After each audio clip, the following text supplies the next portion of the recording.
Hi guys, thank you so much for being here today. Today I want to show you guys what's inside this box.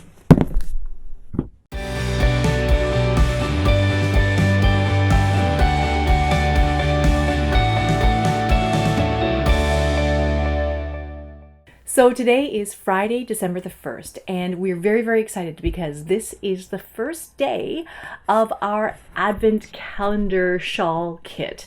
So what's in the box? What's in the box? This is our first ever SweetGeorgia Advent Calendar. We're really excited to be doing this year. This is the first time we've done an Advent Calendar kit like this before. It's all new to us. It's actually been a thing that's been on my to-do list for a number of years now, and just been thinking about making a kit like this, but we've just never been set up with enough time or enough space or enough everything to put this together. And so this year finally we got ourselves organized. We could have got ourselves organized a little bit earlier on in the year, but we started around August and decided on, a pattern that could be used for this kit, the colors that are going to be in here, what's going to be in each one of these little daily gifts that you get as you open up your Advent calendar. And I'm just really excited to sort of share with you guys the first kind of look at what this is. I got one. So this is the box that our little Advent calendar comes in, and this is something that I've wanted for a long time, like a box with a nice magnetic closure. I don't know why I think these are so fun. And so this opens up, and inside, you see inside, the very first thing is it's a little cover letter, and it is about the pattern that is included in the box. And so the pattern is called Winter Dawn. It's a striped triangular shawl. The shawl is designed to be sort of a top-down triangle, but it's wider than just a regular straight triangle. And so it will create a shape that will be easier to wrap around yourself and all this kind of stuff. I love these kinds of triangular shawls. So the notes that Tabitha has given us here are that the triangular shawl takes on a winged shape by working 4 increases every right side row and 2 increases every wrong side row. It makes it a little bit longer and a little bit shallower than a traditional triangular shawl.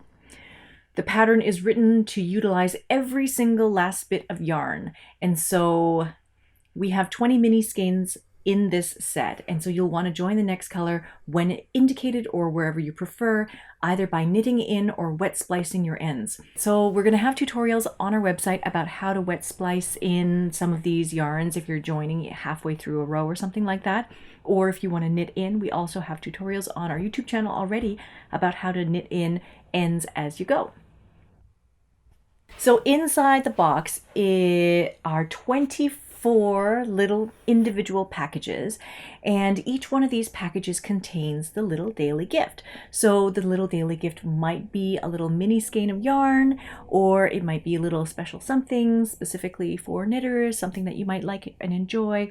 And so Teresa was amazing in sourcing this box and sourcing the packaging. These individual pillow boxes we designed ourselves, so these were really super fun.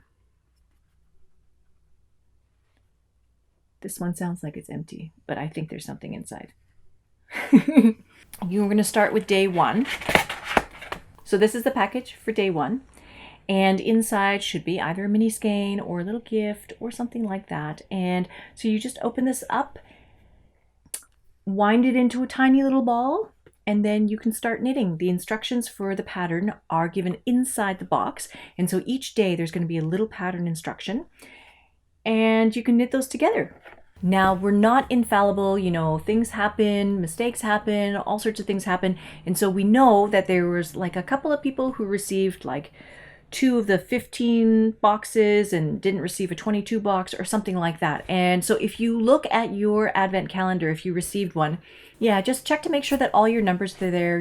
Anything that's gone funny with your particular Advent calendar, if there are any mistakes, we will absolutely fix that for you. Just give us a call or send us an email. One of the things that we really wanted to do is when Tabitha and I were talking about this Advent kit, we really wanted it to be something where every single day someone could open a box, experience this beautiful gift, enjoy the color that was inside, and then take this tiny little ball of yarn and then just very thoughtfully, very relaxed, very mindfully just knit up each day's worth of knitting. And we very much want this to be like a relaxing, easy, beautiful.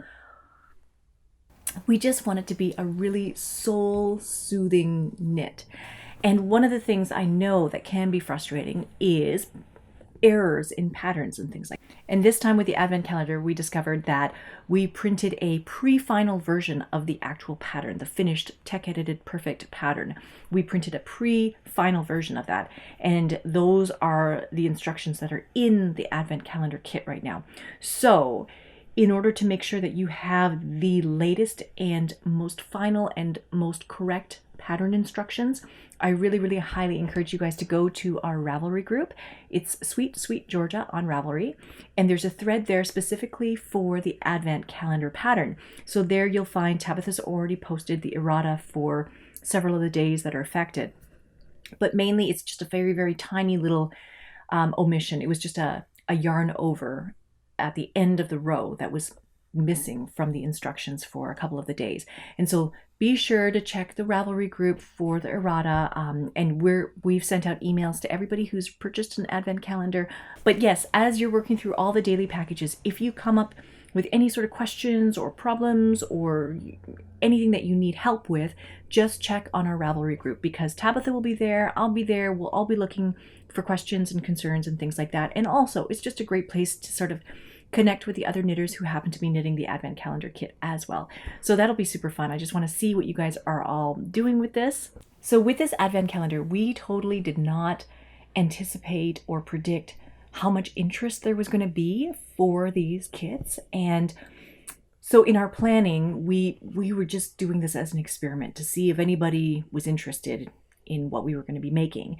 And we just didn't realize how many people would be interested. And so we made a very, very limited set number of them, and we sold them initially at Knit City, so people who were local could get them first and they could come and sign up. And then within about 2 days, we put them on our website and let everybody know about them. And we always notify our email list first, and within 24 hours, all of the kits had sold out. And it was totally unexpected. And I know that we left a lot of people very, very disappointed. We just couldn't make enough kits. There was just not enough time to physically wind all of the mini skeins and all of these kinds of things. So we started a list for next year. So if you're interested in something like this kind of an Advent Calendar kit for next year, please be sure to sign up on our website. I'll leave some links down below if you want to check that out. So out of that very, very limited number of Advent Calendars that we made, I was lucky enough to snag one for myself. And originally I was thinking about if I should keep it as like an archive thing, and I'll just put it in my stash and save it, and this will be like my souvenir of this year. I know what the Advent shawl looks like now because Tabitha showed it to me and we had to look at it in order to talk about it and stuff. But I'm actually thinking about knitting this up together with you guys. There's a lot of things to knit and a lot of things to make these days, but I'm thinking that it might be really fun. So these Advent kits were a lot of work to put together. You know, just there's lots of tiny moving pieces and things like that. And so I want to show you guys a couple of clips of what happened at the studio in order for everybody to package all of these kits and get them together for you. So I hope you guys will enjoy those.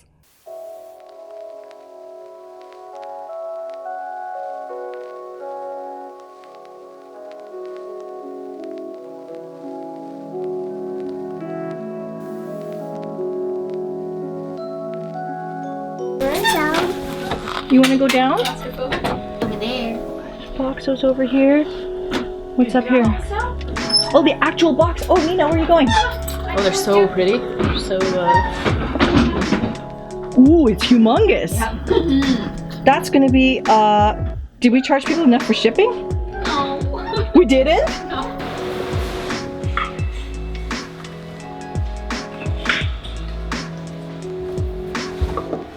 These are all the ones that are getting picked up today? Yes. Yeah, there's 2 stacks, so. Do you want some that in cleaning on this side? Oh my gosh. But what happens Does Canada Post even know? Like, I'm not sure. We're giving them a heads up. Bring the rest of you. I will. been co-opted here.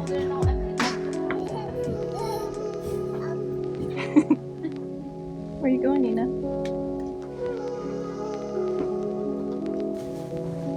Did you find bubble wrap?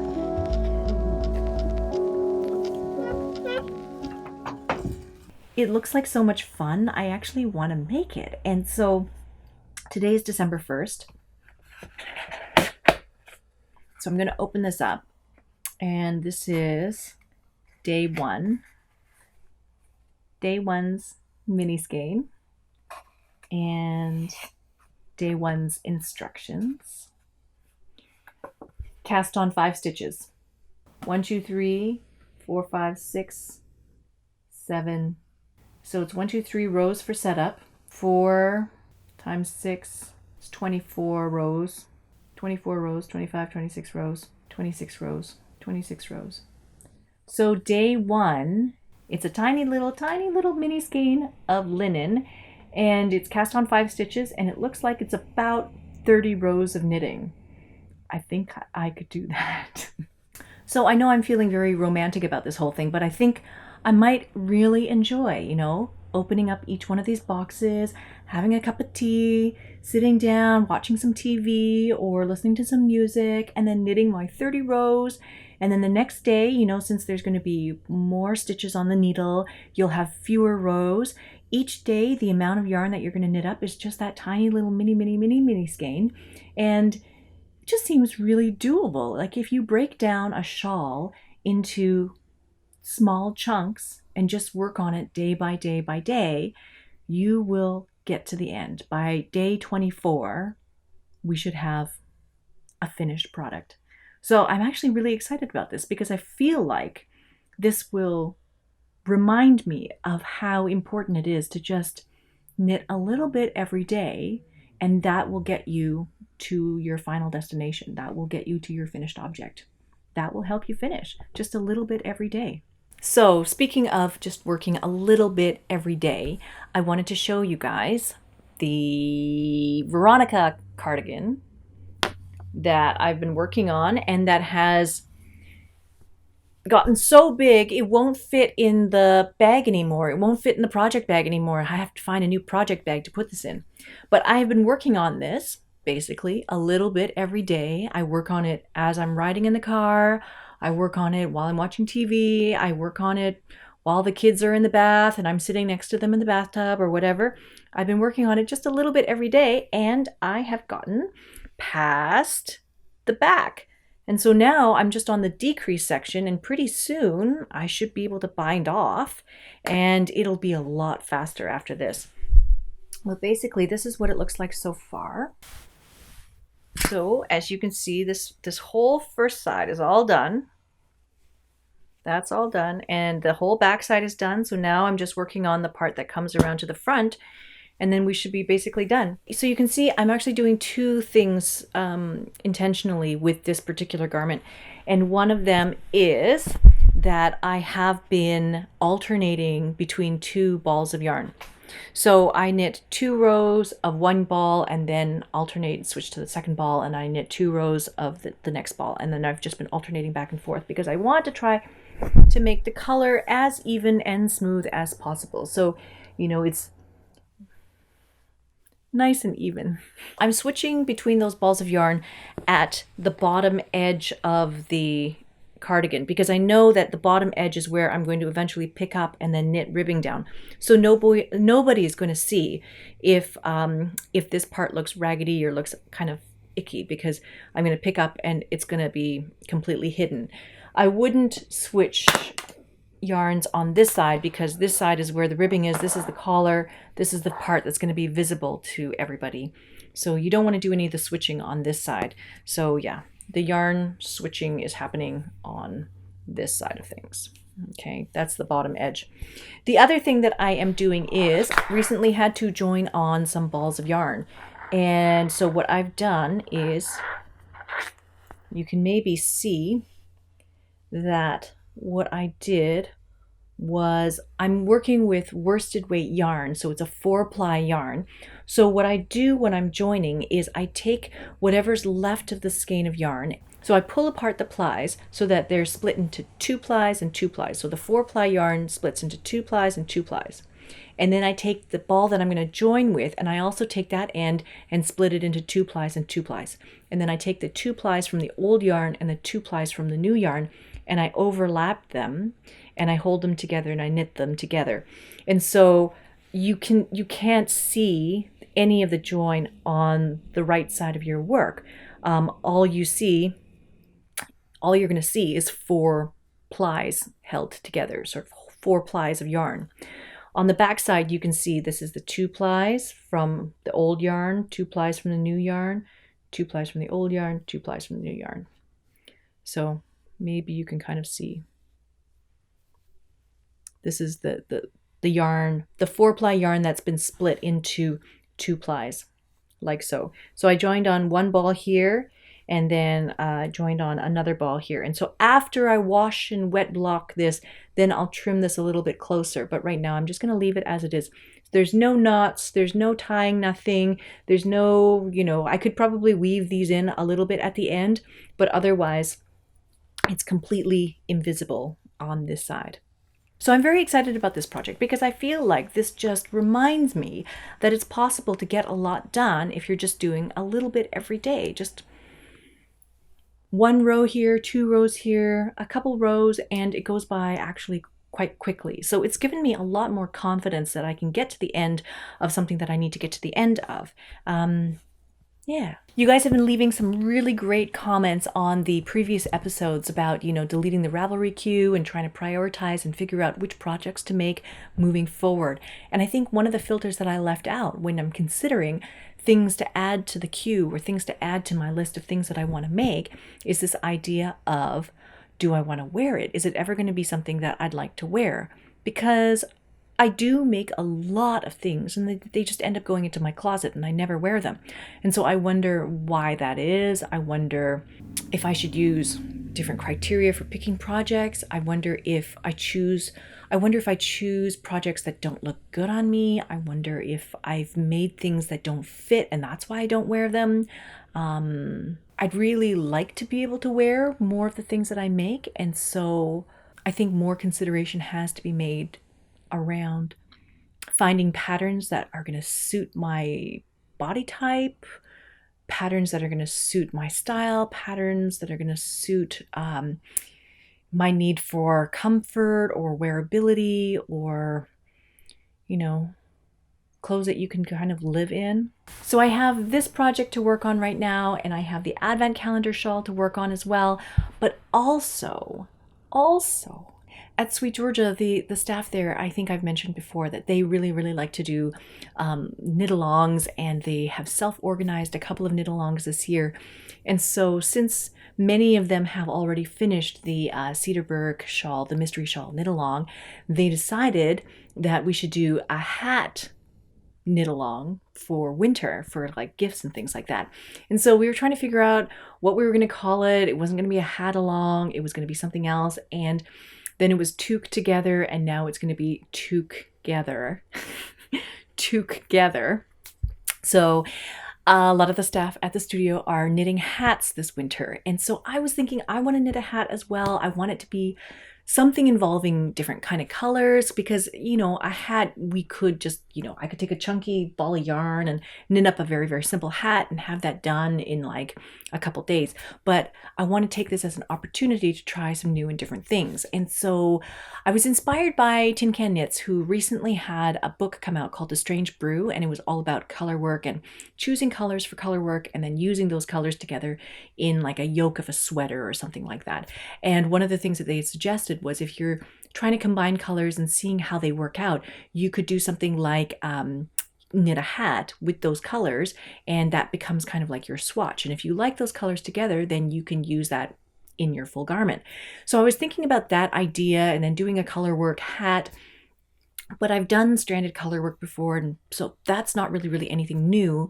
So what I wanted to do was to try something totally new, and that for me is brioche.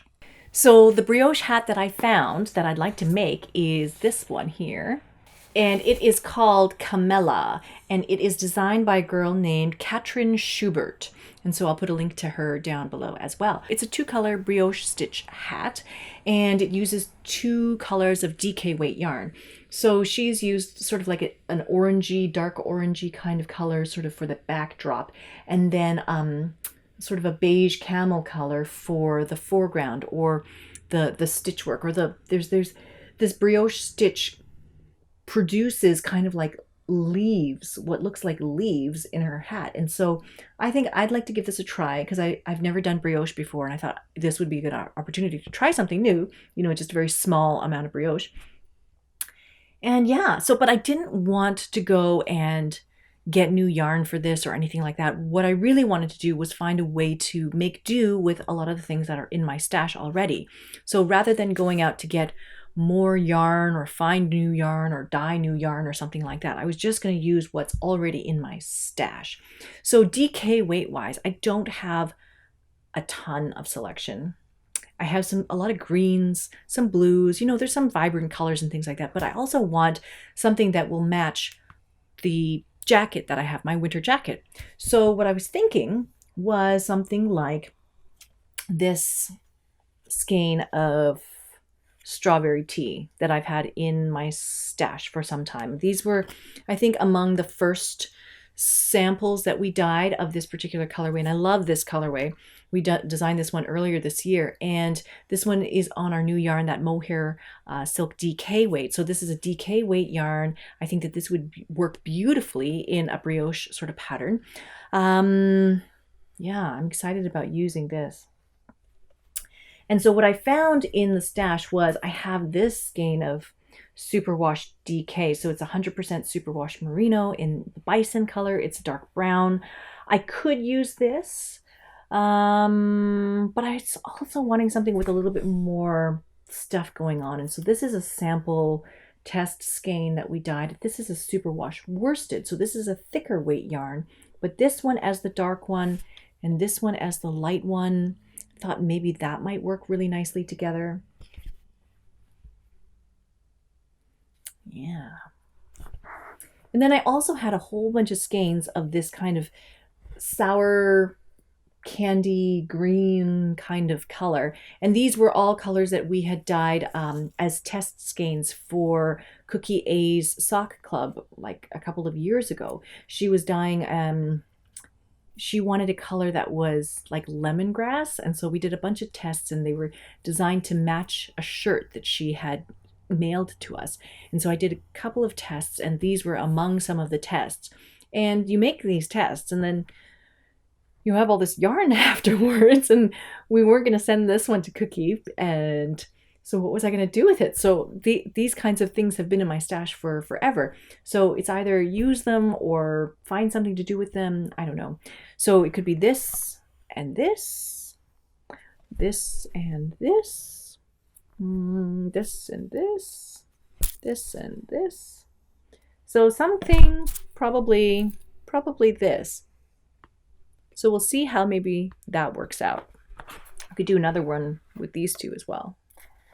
So that's what I'm making after I finish making this, after I finish working, well, no, actually together as I'm working on the Advent shawl, and I'm going to try this brioche hat and see how that goes. And then also along the lines of making do with stuff and making do with the yarn that you have, I have been wanting to make a mohair blanket on the loom. And so I have been watching Jane Stafford's online guild videos for a while now, and this last couple of lessons she's been talking about making mohair blankets, and so I've become quite obsessed with this idea of making a giant mohair blanket now.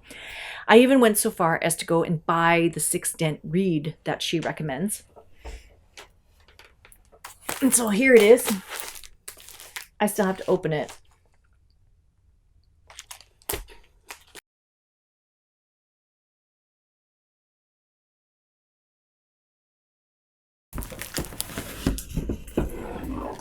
Ta-da!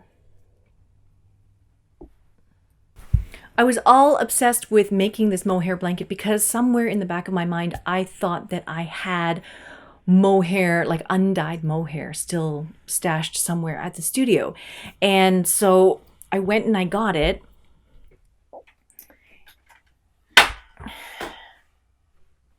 And it turns out that yes, we have like 16, 13 of these ginormous skeins of undyed brushed mohair at the studio. But Jane's blanket recipe or formula requires a brushed mohair that's 980 yards per pound. The stuff that I have here is 2,000 yards per pound. So it's half the weight of what Jane is recommending for her blankets. And so I have two choices, right? I have tons of this. This is, I think each one is a half a pound. So I have like 6 or 7 pounds worth of this brushed mohair in 2,000 yards per pound. I could either go and spend a whole bunch more money and buy a whole bunch of 980 yards per pound brushed mohair yarn, or I could find a way to double this up and use it doubled to make the blanket.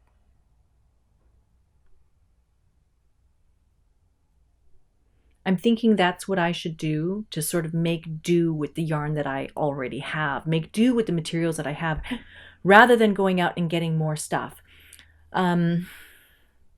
Yeah, this is a lot of mohair.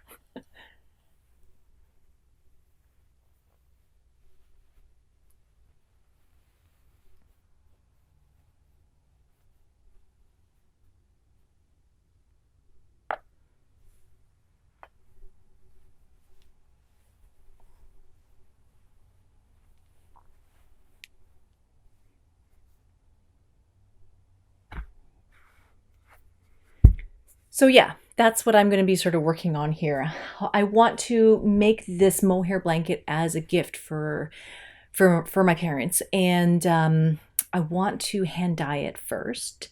And part of what I want to do is challenge myself with designing and not just picking the colors to go into it, but also picking the design of how the stripes are going to happen, how the colors are going to cross each other. I mean, I think that that's where a lot of the interesting things are going to happen. And so now I have to look at the skein and decide, should I dye it as is? I'm thinking I should dye it as is, rather than winding the warp first and then dyeing it. Yeah, I think I'm going to dye these skeins first and then make the warp and then put it together on the loom. I'm going to use the 6 dent reed. I'm going to double it up so that way I'm not wasting any yarn. I'm just going to use the stuff that I have. This would actually work beautifully as a scarf, nice and fine and everything like that. And use warp and weft. This 2,000 yards per pound brushed mohair would make a really, really lovely scarf, but I want to make the blanket. So that's what I'm going to do. So thank you guys so much for watching. I love making these episodes because it's actually really fun for me. And in a lot of ways, it's kind of like my sounding board for what makes sense. While I'm thinking about, what to make, when to make things, what to choose, what yarns to choose, how to combine things, I'm thinking a little bit more mindfully, I guess, about like, does this make sense? Does it make sense to combine these things? Does it make sense to add one more project onto however many projects I'm already working on? It's been really interesting to sort of go through that thought process. So I hope that these episodes have been interesting for you guys as well. Maybe it's sparked some ideas about what to make, things to combine, different ideas to have. Maybe there's ways that you can use yarns that you already have in your stash or combine them with new things to make something totally brand new. So I'm looking forward to seeing you guys knit up the advent calendar. If you're knitting this up, I'm going to knit this shawl along with you and try to track my progress every day. Hopefully I'll be able to finish that mini skein every day. And I look forward to hearing what you guys are making as well. So if you like these episodes, please hit like and subscribe if you'd like to see more stuff. And you can check us out on SweetGeorgiaYarns.com for more things to do with color and yarn and fiber and all these wonderful things. Thank you guys so much for watching. I'll see you guys in the next one. Bye.